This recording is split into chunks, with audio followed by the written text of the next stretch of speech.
All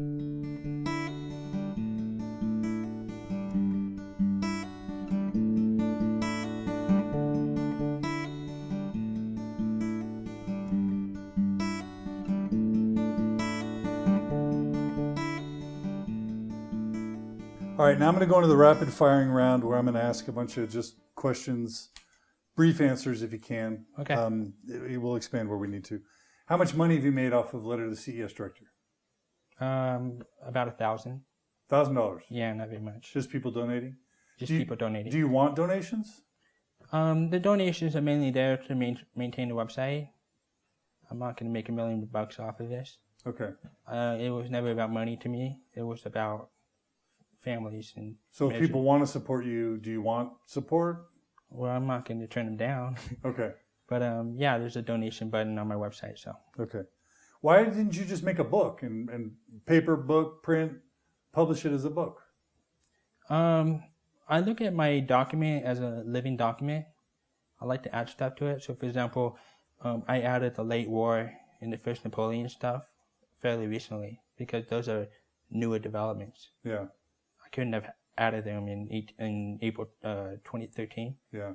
So to me, in 21st century, it's just when you put a book, when you publish a book, it becomes static and almost old within a few years.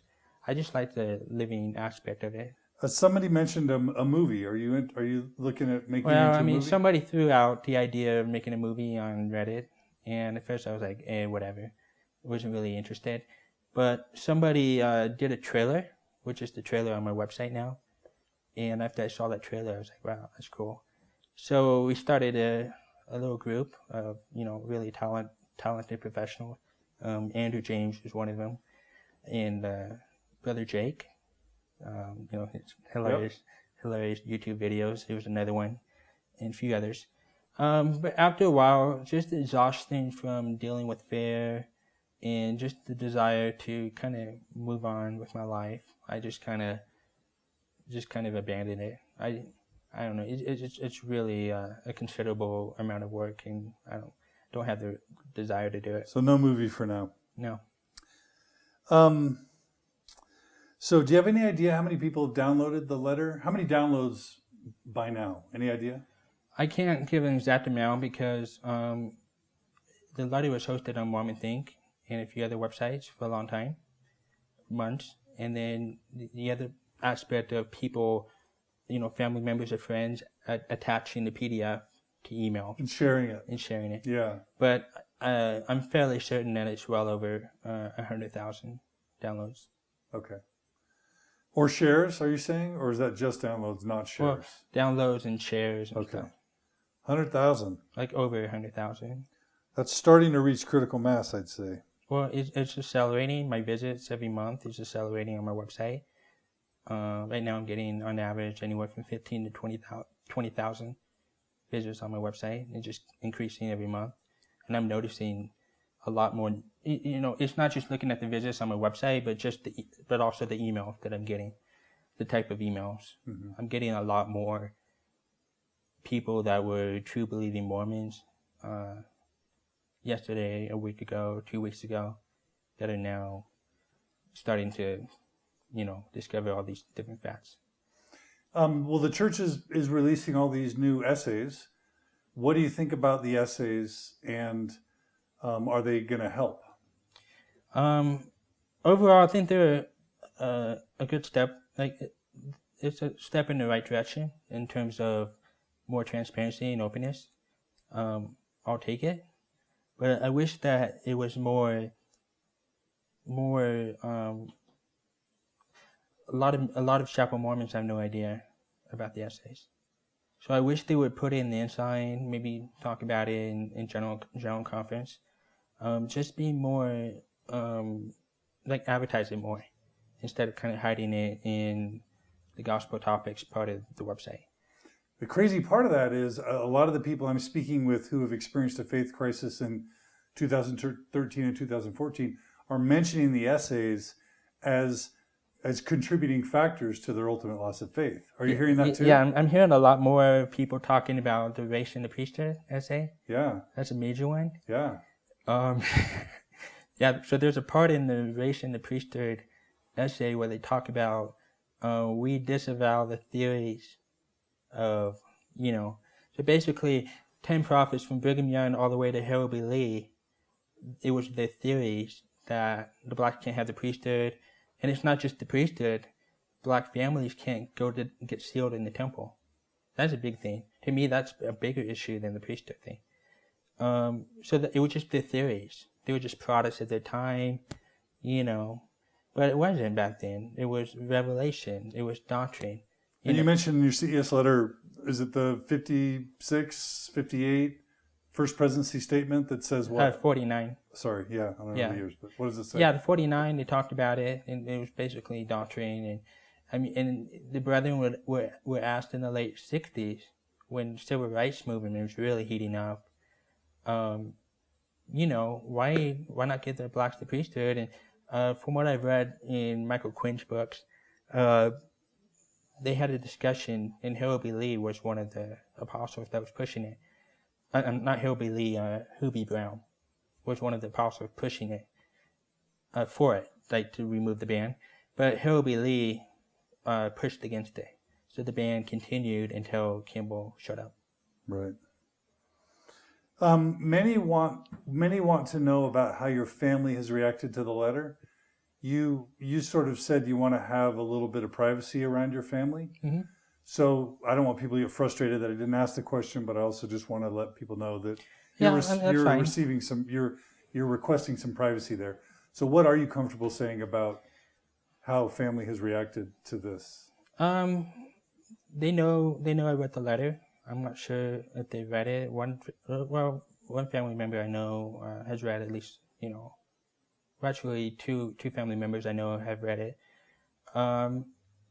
They know about it. I'm not sure they know how big it has gotten, but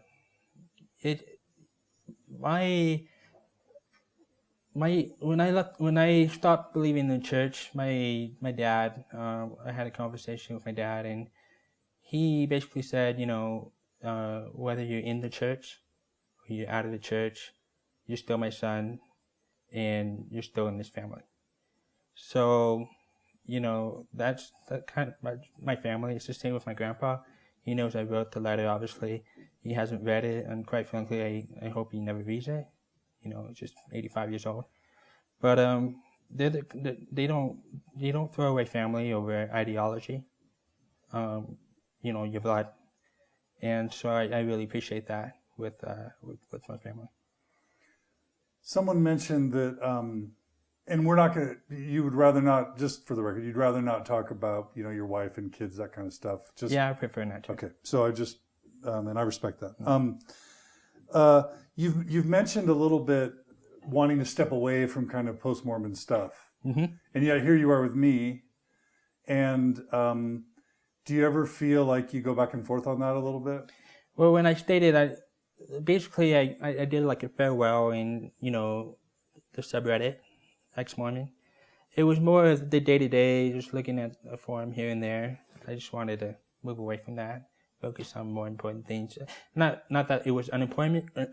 It's kind of like the hospital analogy. I'm sure you can relate with Mormon stories. A lot of people come in and they're using it as a recovery process, and then it gets to the point where they're ready to move on. Similar to me. So what I meant by that is to move away from the forums and that type of thing. But I'm still going to maintain the website. I'm still going to answer emails. And obviously I'm not going to say no to John Deland. What do you say? Somebody wrote, how do you explain all the intellectuals who still believe? We touched on this a little bit. So don't go the route of saying all religions have intellectuals that still believe. Any other thing you want to say about how you would explain a Richard Bushman or Terrell Gibbons? Yeah, just... or Fiona Gibbons or Claudia Bushman. They just, from my point of view, they look at religion differently than the Chapel Mormon. They don't see it as black and white. They see a lot of grays. They're much more flexible in things, and I have major respect for Richard Bushman. He's an amazing scholar. His book has been pivotal and important to me. So and he's pushing for honesty. So, for example, he has a problem with the church showing the art of the Book of Mormon translation, putting the fingers over the gold plates. The pictures on the bulletin boards. He has a problem with that. He thinks we need to stop doing that. He thinks we need to not necessarily show more pictures of the rock and the hat thing, but to teach the children how it really happened. So I respect him. I see him as pushing for honesty. His book, Rough Stone Rolling, has really, to me, changed Mormonism the last decade. But how do you personally explain that they're still believers? Like, maybe if you tried a little harder, prayed a little harder, had the right perspective, you could be still in and enjoying all these things yourself. Like, certainly you don't know more than them. Well, the way I see it is that it's not just the problems. There has to be other factors. You have to feel like the church is a net benefit in your life, and it's just different personalities. Some people can afford to lead the church, some people can't. Some people, to some people, it's a heavy price that they're not willing to pay. So some people they might not worry too much about the doctrines and the history as they do about what the church does for them today. The home teaching, the elders quorum, the feeling of community in there, or the Relief Society, the feeling of community in there. So it's complicated. It's messy. There's no easy answer. Do you have any critique of sort of that middle way, New Order Mormon kind of approach? I don't judge them. Like I said, it's complicated. I don't know their family situation. I don't know their business situation. I think my hat goes off. I tip my hat to them in the sense that, if they're able to know the issues and still go to church, that's pretty difficult. Sitting through, for example, Sunday school, how Joseph Smith translated the Book of Mormon, you're just sitting there like, no, that's not what happened. It's really, to me, it's Chinese torture. You know what I mean? So I don't judge them. They have the reasons for doing it, and if it works for them, it works for them. How many hours do you think you went into writing Letter to the CES Director and the response? I researched for 2 years and did research that first year. In terms of the actual writing the CES letter, I would say that it was probably about a month. And then Fairs debunking was about 6 months of late nights and weekends. And part of the problem is they kept changing their answers, and it got to the point where I was like, you know what, I'm just going to chain it here. So, yeah, the Fairs debunking was really a tough one in terms of just the amount of work that was involved. And it's not like responding to an answer, it's explaining why it's a straw man, why this argument is a straw man, and giving a quick background and then answering the issue. So, would your goal be that somehow a copy of the letter get in the hands of every Mormon across the world? I saw in Reddit that someone, I think at LDS Business College, found a way to send your letter to like hundreds or maybe thousands of students there, and that you actually weren't thrilled about that. So talk a little bit about how you would or wouldn't want your letter to be used. Well, so basically it started about a month and a half ago, where somebody actually wrote on a bulletin board page or whatever, visit CESletter.com. So basically I went on Reddit and, told everybody, look, there's a good way and there's a bad way to share this information. I have respect for other people's property. So I don't think it's a good idea to go on church property, on the bulletin boards, writing this stuff. I don't think it's a good idea. Now, the spamming to the LDS Business College, it was 1,000 students, from what I understand. And I was surprised to find out that the Salt Lake Tribune actually, they wrote an article about it. I was like, wow, it's news, huh? Okay. So I do online marketing for a living. So I kind of frown on spam just from a career perspective as a professional. So I don't think spamming people is the right way to go. I don't approve of that way. There's a good way and there's a bad way of sharing the information. I think we just need to be more respectful in how we do it. And this goes with grabbing the email addresses and names on the church's word directories. People are giving their contact information and their home addresses because they trust that information is going to be protected in the LDS word directory system. So I think it's a huge violation of just trust and respect to be going in there and grabbing all these email addresses and spamming the letter and stuff. But with that said, the letter is public domain and it's out on the internet, and I'm not naive to think that I can control how it's shared or distributed. So if it's beyond my control, but my position is, it is my hope that we'll respect other people's property and privacy. So have you been disciplined by the church at all? You've been contacted by the church in any way? I haven't. I'm still a member on record. How do you explain that? 1993, so 20 years ago, they're excommunicating people like you. It's a different time. It's a different place. I think the church is realizing that. I don't know. I can speculate, but my bishop knows. I'm not hiding anything. I emailed it to him. He's a very nice guy. I like him a lot. I told him I'm not out to deconvert the ward or anything. I've never told anybody in the ward. My home teacher asked once, and he knows, but that's, he approached me on the subject. But I don't know. The only thing I can think of is I have a big microphone online, and, my letters on Mormon Think, and, the whole David Tree situation back in 2012, where, the church was going after him because he was an editor on MormonThink.com.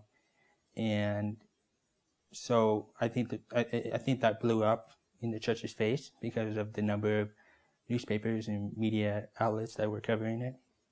So I think the church realized that, they got to be more careful in terms of who they chase. But I think we're entering a different time now. I think the church is accepting that due to, social media and the internet, they're just going to have more criticism. And it's not 1993 anymore. It's unrealistic to be going after everybody that, has a negative opinion here and there about certain doctrines and whatever. I think the internet changing everything, and I think that's evident with the essays. That's evident with the Joseph Smith papers. That's evident with the Uchtdorf, October 2013 talk, And I think times are changing. I think as the internet evolved, so does the situation. So, for example, in 2002, before Facebook and MySpace and all that, in order to find this information, you had to pull up a search engine and look it up. Now with social media, it's basically coming in the faces of true believing Mormons, whether they like it or not, or whether they're asking for it or not, a thing here and there. So I think it's creeping down. This information is creeping down to the ward and stake level. I've heard that my CES letter was a topic for a sacrament talk in Heber City, Utah. Older gentleman, I'm not sure who he was, a high councilman, I'm a mission president, I don't know.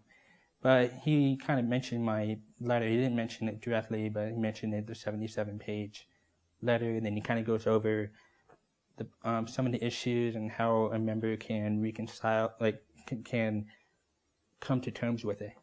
So that kind of fascinated. I've also heard that Marlon King Jensen was given a letter by members in New York. I'm not sure if that's correct information.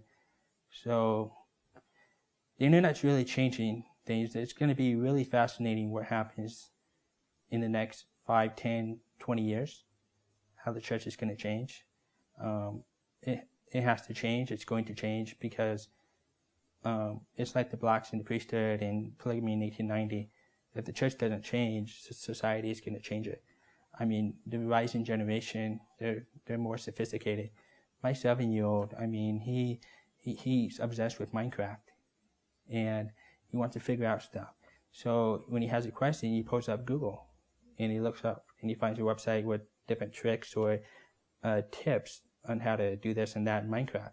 And he keeps that window open with his window on Minecraft.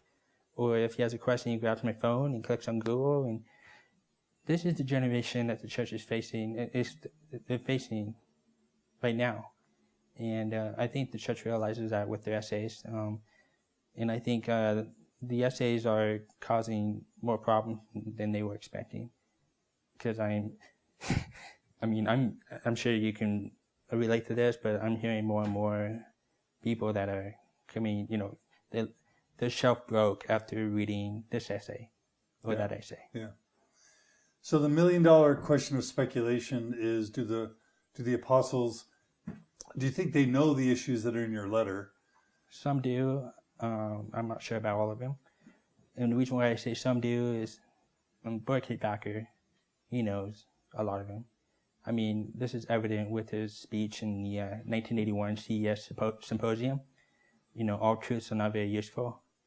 And he's basically telling the CES instructors to teach faithful history. So he knows that and he was kind of involved in the Mark Hoffman thing, not as much as Oakes in Holland, but so I think he knows a lot of it. And September 6th, right? September 6th. And then, for example, McConkie, I think he knew a lot of it, especially when you look at the stuff that went on with Eugene England. Maxwell, in his book, Not My Will But Thine, he talks about the rock and the hat. So he knew how the Book of Mormon was really translated, but here he was looking at the Church Museum or or the magazines or the curriculum. He was seeing that the church was showing a different story than the rock and the hat. So he knew that something was up. Same with Nelson. He talked about the rock and the hat in 1993, and he knew all these years that how the church was presenting the Book of Mormon translation, not how it really happened.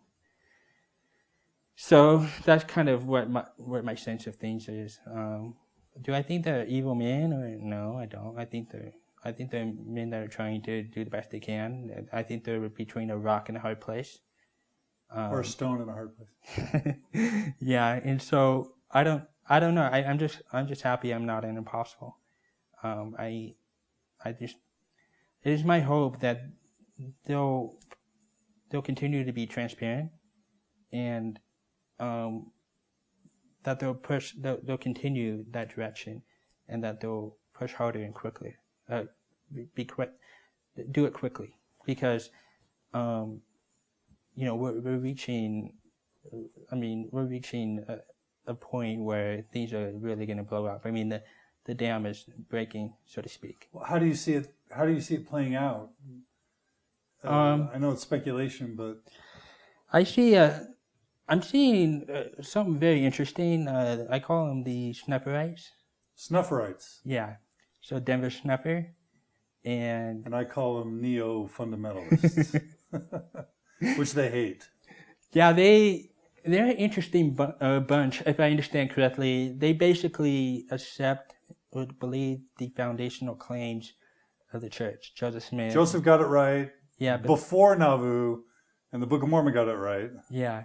But then the church right now is a corporation. It's apostate. It's really interesting, their point of view of things. I see them becoming more of a movement in the coming years with the really strong fanatical, or very strong McConkie, Joseph Fielding Smith type Mormons. I see the RLDS Church as a model for how things are in For place. what? For weakening itself or for doing the right thing? Well, I see them as both. They did the right thing. I mean, I mentioned in my Debunking Fares Debunking introduction about how in the 60s it was a crossroads. Yeah. And the RLDS Church took the road where they became more honest and transparent about Joseph Smith and the problem. And, you know, the woman got the priesthood in 84, and then the first non-Smith prophet in 96, and then the church changed its name, and it's more Protestant now. And then the LDS Church did the complete opposite. I see the church down But the we're road. stronger now than they are. They are. We are. We're stronger. Right. I see And they're weaker than they were. Right. Because as a So result, who made the right decision? I think they did, because at the end of the day, honesty is the best policy. You can't keep being dishonest to people. But what if they're preserving a structure that allows great individuals to be raised and produced, and great families to have a great experience? So it's a little bit like the Village, the movie The Village by M. Night Shyamalan Ding Dong, or the Truman Show. Mm-hmm. But what goes on in that little bubble is really good. No, it's not really good. It's fake. It's not real. It's not. And this whole argument that the church does great things, it doesn't. It's still a fundamentalist black and white religion. I don't agree that little children should be put in a closed door room with a middle-aged man asking them sexual questions. You know what I mean? I don't think that's right. Misrepresenting history and the doctrines while telling people that they have to pay 10% of their income. You know what I mean? I think the church, by being honest, the church is going to lose tithing. It's going to lose members. But that's just the natural consequence of whitewashing and misrepresenting your history. It's just the price that's going to have to be paid. I don't think Mormonism is going to go away. I think it's going to be smaller, less vibrant as it was back in the 70s, 80s, 90s. Will it continue to grow numbers-wise? It might in Latin America, Africa, Philippines. Yeah, but as they become more developed with the internet and information comes out, you know what I mean? But I see the developed countries like, United States go in the direction of Sweden, where the church is basically collapsing in Sweden. So, I don't know. I think it's going to be very interesting, but the bottom line is all the church can do really is be honest about it and let the ships fall where they may. But we know on this planet that's usually not how it works. They fight to the death, keep the status quo, especially when you're getting like 8 billion or 7 billion in tithing revenue every year, and you got all these investments like BYU and City Creek and so forth, all the temples. But I see more offshoots. I see the Sniperites having their own offshoot. You know what I mean? What about some type of progressive, like maybe, Reform Mormon movement? Yeah, I see that also being an offshoot. So, like I said, I don't have a crystal ball. I just think it's going to be very fascinating to watch the next 5, 10, 20 years. Many people want to know where you are now with spirituality. Do you believe in God? Do you believe in Jesus? Do you still have a testimony of something? And most importantly, are you happy now, or are you dark and loathsome now? I'm happy. I'm happy. In terms of my... Are you happier? I'm happier. How? How can that be? I don't have that. I'm not at war with myself. In Mormonism, you don't realize that you're at war with yourself. You're always told that you're broken, that you need to be fixed, that you need to keep repenting. You don't do your home teaching 1 month and you should beat yourself up over that. You're always at war with yourself. The natural man is an enemy of God. I still live an LDS lifestyle. I don't drink or smoke. I don't take drugs. I don't go to the strip club. I don't have a porn problem. I don't, You know what I mean? I live that life because it works for me. I'm a family man.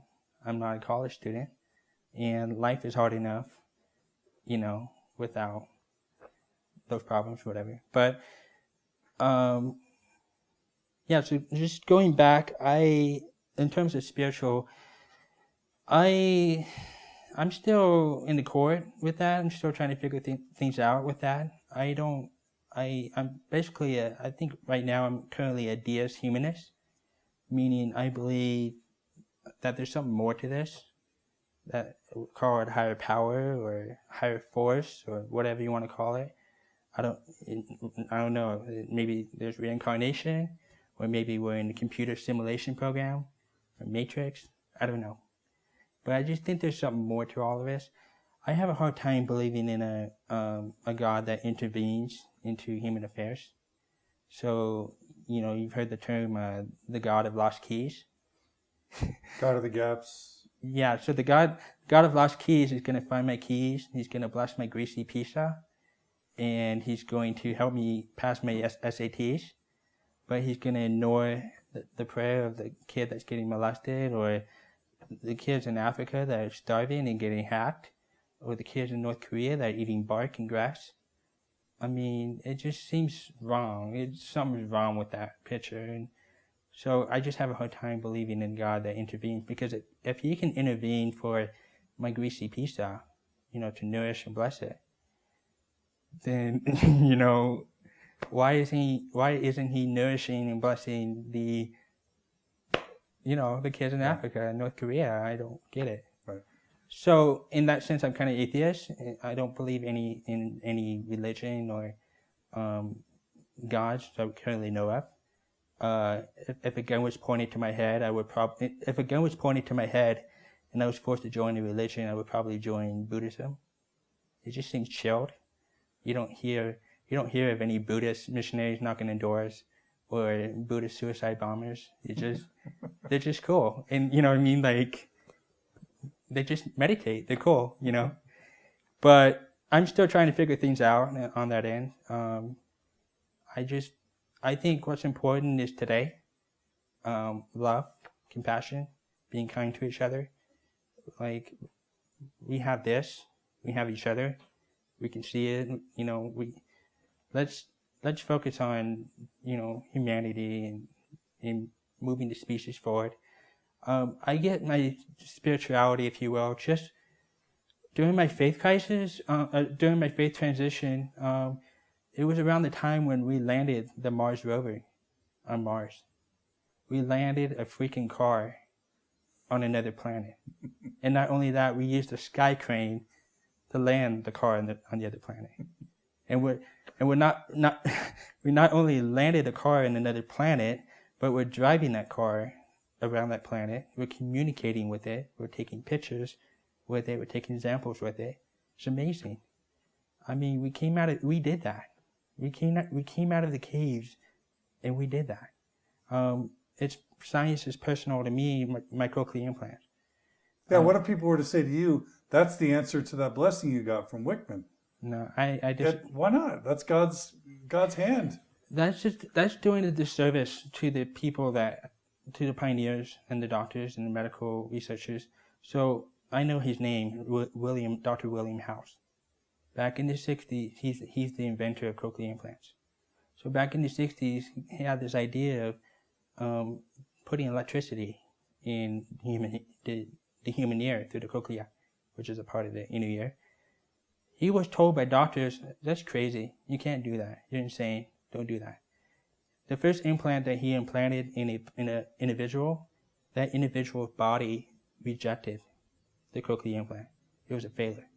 And they really got on him. They're like, "You can't do this. This is crazy. Just let it go." He didn't. He persisted. He pushed harder. He knew that he could make it happen. And because he did that, I can talk to you right now. And I'm thankful for him. For not giving up, for pushing. I hear every day because of science. I mean, I can hear. I go from not being able to hear a jetliner's engine, to putting my implants on and being able to hear, putting the spoon against the macaroni and cheese or the tick-tock of the clock. It's just, my job, I wouldn't have my job without my implants to be able to talk on the phone. So it's just amazing. And not just that, but like Felix, he jumped out of a perfectly good capsule, 24 miles up in space. Remember Felix back in 2012? He jumped out of it. But what was really cool about it was the commander of that mission was a guy that was the record holder at the time. 60 years before that, he jumped out of a capsule at 19 miles. So that was his record. But here he was in 2012, 2013, whatever it was, he was helping this young man, Felix, to beat his own record. So the human spirit, that drive to become better, that drive to make progress, to alleviate the suffering of others, it inspires me. I get goosebumps thinking about it. I share Neil deGrasse Tyson's philosophy of learn something today that I didn't know yesterday, and to alleviate the suffering of others.